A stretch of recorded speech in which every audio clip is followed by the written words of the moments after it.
Alfredo, buenos días, ¿cómo te va? Muy bien, Estefi, buenos días a ti y buenos días con todos. En la convención nacional realizada el sábado pasado, Alianza País escogió a sus candidatos para presidente y vicepresidente de la República y asambleístas nacionales y provinciales. Está con nosotros Galo Mora, secretario ejecutivo de Alianza País, a quien damos la bienvenida a Contacto Directo. Buenos días, ¿cómo está? Buenos días, Alfredo, ¿cómo le va? Muy bien. A ver, para empezar, veamos el anuncio que hizo el presidente Correa de su compañero de binomio. Cuando empezó a enumerarse este nombre, enseguida reactivaron un problema judicial del padre de este compañero, como que si estuviéramos en la Edad Media y los hijos fuéramos responsables de lo que hace su padre. Los hijos no tenemos la culpa de lo que han hecho nuestros padres. De hecho, el padre de este querido compañero lo abandonó cuando era un bebé. Por eso el país se está modernizando y hay un proyecto de ley que está proponiendo, incluso en la cédula se escoja si primero da el nombre de la madre o del padre, para olvidarnos de esos abolengos, de esos pedigrís, de esas genealogías. Además de ser un extraordinario compañero de gabinete, además de garantizar una extraordinaria gestión en un sector crucial, o sectores cruciales, como son los sectores estratégicos de la patria. Propongo como el nuevo vicepresidente de la República de Ecuador, de la Revolución Ciudadana, al compañero Jorge Glas Espinel, compatriotas. Bueno, no lo pone como candidato, sino directamente ya como vicepresidente. En todo caso, tenemos dos preguntas. La primera es sobre la experiencia del ingeniero Glas en el manejo de los sectores estratégicos. ¿Esta selección del presidente corresponde tal vez a quien él considera su mejor colaborador? Buenos días. Primero hay que reconocer un tema. A pesar de ser una potestad exclusiva del compañero presidente, él, a lo interno del buró político, abrió un profundo debate, una reflexión enorme sobre quién podía acompañarlo. Y yo creo que al final la decisión tomada a partir de esas reflexiones, de ese debate que además fue de 2 o 3 días, comprende precisamente esta necesidad, la de el impulso desde un nivel de vicepresidencia de la República a que esos sectores estratégicos hoy recuperados precisamente, entre otras cosas, por la decisión política del compañero presidente, la decisión política también y la capacidad de Jorge Glas puedan ser organizadas desde la vicepresidencia de la República. Yo creo que este es un gran momento para nosotros y Jorge además es un compañero excepcional y un gran ser humano. Además, otra cosa interesante es que los sectores estratégicos, como su nombre lo indican, son una de las partes más importantes del gobierno. En cambio, Lenín Moreno, quien ha desarrollado una voz realmente extraordinaria, reconocida nacional e internacionalmente, se preocupó de algo marginal, digamos, justamente de los marginados. Es decir, que se le va a dar a la vicepresidencia una importancia en ese sentido mayor. Bueno, yo no diría mayor. Lenín Moreno, como yo decía ayer en la presentación en el Consejo Nacional Electoral, no es solo un gran militante de Alianza País de la Patria, sino de la humanidad, insustituible, irreemplazable. Y ojalá nos pueda acompañar lo que ha hecho, además, con inmensa generosidad política, el día sábado, el día de ayer, es de un inmenso mérito que corrobora esa condición de calidad humana. Lo que sí es necesario entender que estos años que se vienen son complejos.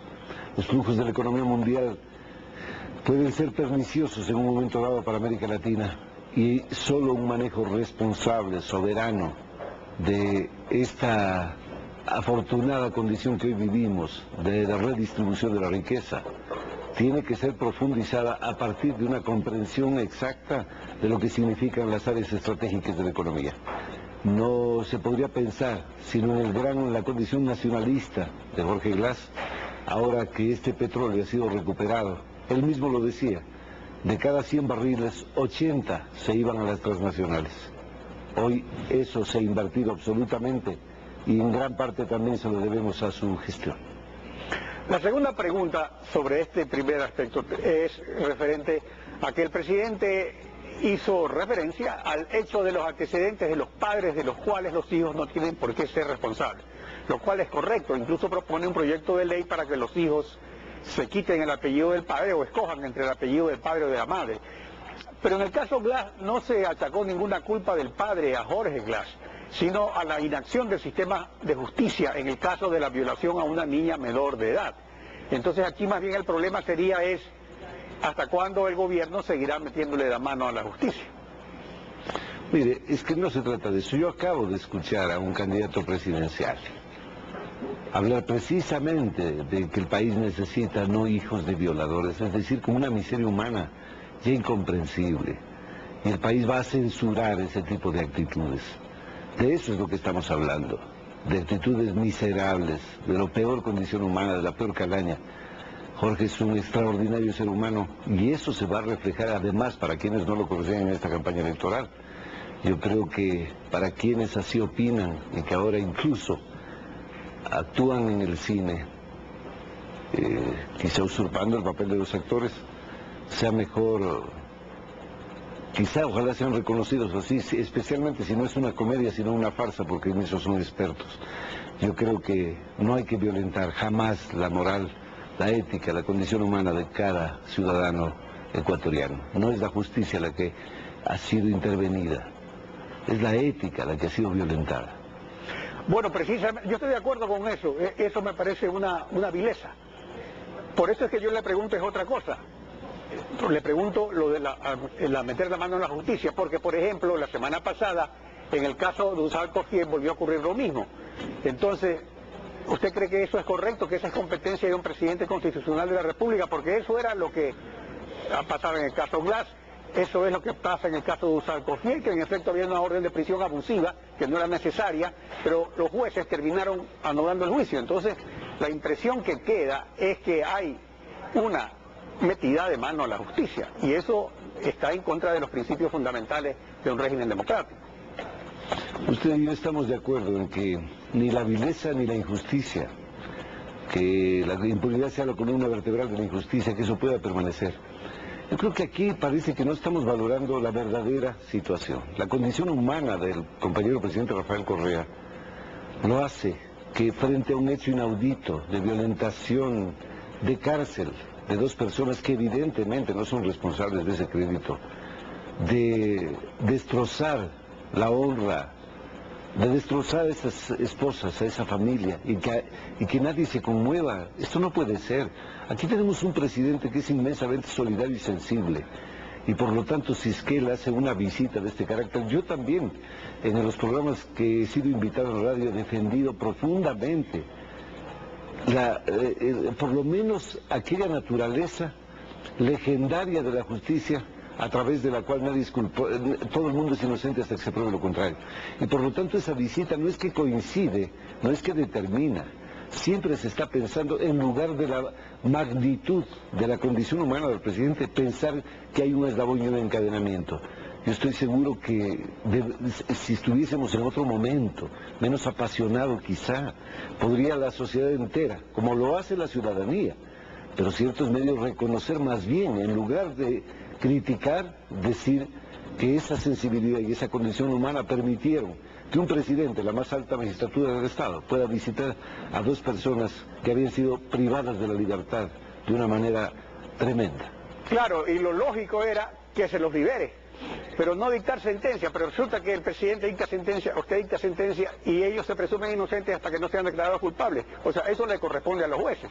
Los jueces lo que tendrían que haber hecho era haber sustituido simplemente una medida preventiva que era exagerada, nada más. Nosotros no dictamos sentencia, lo que somos es ser solidarios con quienes pueden ser ultrajados y ofendidos, así que no creo que se trate de eso. Bueno, vamos a otro tema. En cuanto a los candidatos a asambleístas, se aprobó un documento llamado Código de Ética, Juramento por la Revolución Ciudadana, que contiene 9 mandamientos. Y el 9º precisamente dice lo siguiente: el incumplimiento de este Código de Ética por parte de cualquiera de los asambleístas faculta a la Dirección Nacional del Movimiento País a revocar el respectivo mandato. O sea, la Dirección Nacional es realmente el jefe del Estado, el presidente. ¿No es esto asumir un derecho que según el artículo 105 de la Constitución solo le corresponde al pueblo como mandante soberano de revocar el mandato? A ver, a lo que se refiere precisamente es a que esa dirección podrá políticamente desarrollar las acciones para revocar ese mandato. No quiere decir que se arroga funciones. Pero ¿qué es lo fundamental de esto? Que hemos tenido deserciones.